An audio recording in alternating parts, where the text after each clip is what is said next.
Assalamualaikum warahmatullahi wabarakatuh. Nama saya Oktelianto, kelas non-reguler semester 5 Universitas Surya Kencana Cianjur. Di sini saya akan meresume soal-soal UTS yang didoseni oleh Dr. Dedi Mulyadi, SHMH, dan Dr. Randy Aridayandi, SHMH. Soal pertama yaitu sebutkan dan jelaskan pengertian dasar pengaturan serta beri contoh. Dasar pengaturan adalah suatu sistem dengan acuan masukan yang dikehendaki dapat konstan dan berubah.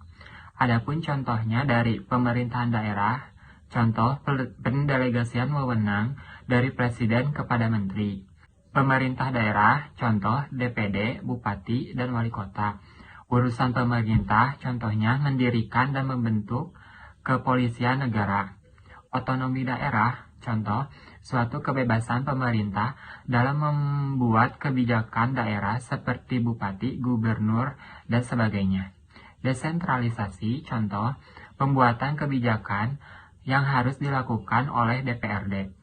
Dekonsentrasi, contoh, gubernur sebagai wakil pemerintah pusat. Tugas pembantuan, contoh, kegiatan penanggulangan kemiskinan perkotaan P2KP. Soal yang kedua, sebutkan asas penyelenggaraan pemerintah negara dalam Undang-Undang Nomor 23 Tahun 2014 tentang pemerintahan daerah dalam pasal mana pengaturannya, serta jelaskan yang dimaksud asas-asas tersebut. Jawabannya, Undang-Undang Nomor 23 Tahun 2014 tentang pemerintahan daerah, penyelenggaraan pemerintahan daerah, provinsi dan kabupaten atau kota, terdiri atas kepala daerah dan DPRD, dibantu oleh perangkat daerah. Adapun asasnya sebagai berikut.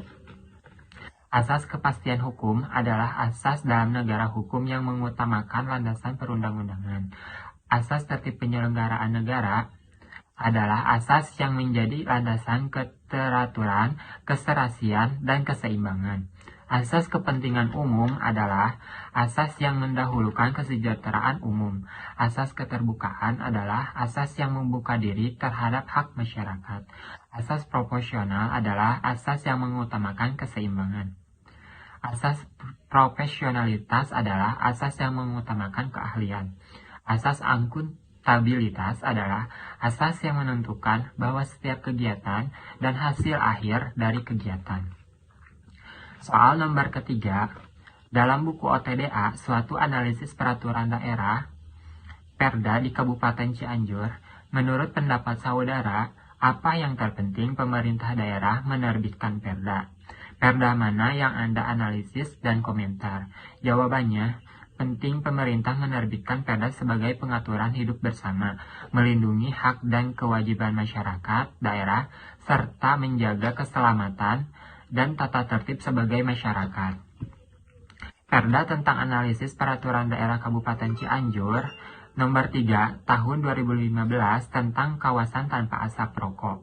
Komentarnya, menurunkan angka kesakitan dan angka kematian dengan cara mengubah perilaku masyarakat untuk hidup sehat.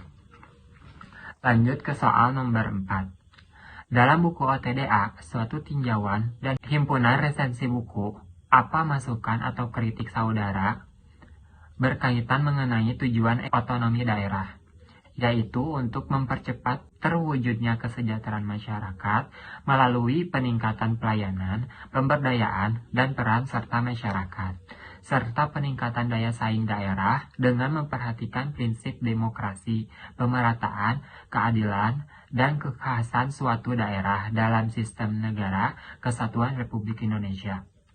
Berikan dasar judul atau identitas buku yang saudara review atau resume.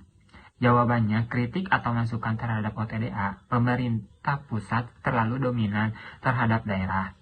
Pola pendekatan yang sentralistik dan seragam yang selama ini dikembangkan, pemerintah pusat telah mematikan inisiatif dan kreativitas daerah.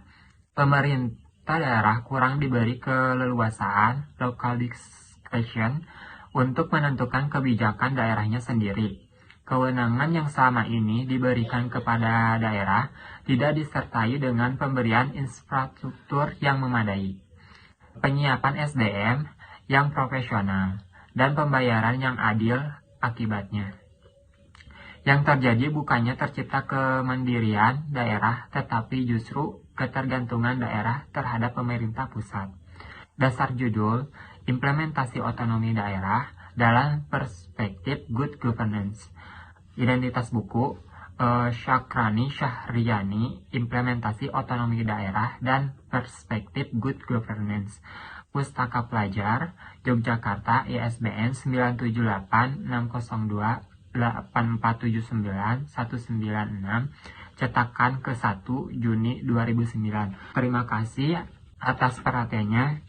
Cukup sekian resume tentang soal UTS. Apabila ada kesalahan mohon dimaafkan. Assalamualaikum warahmatullahi wabarakatuh.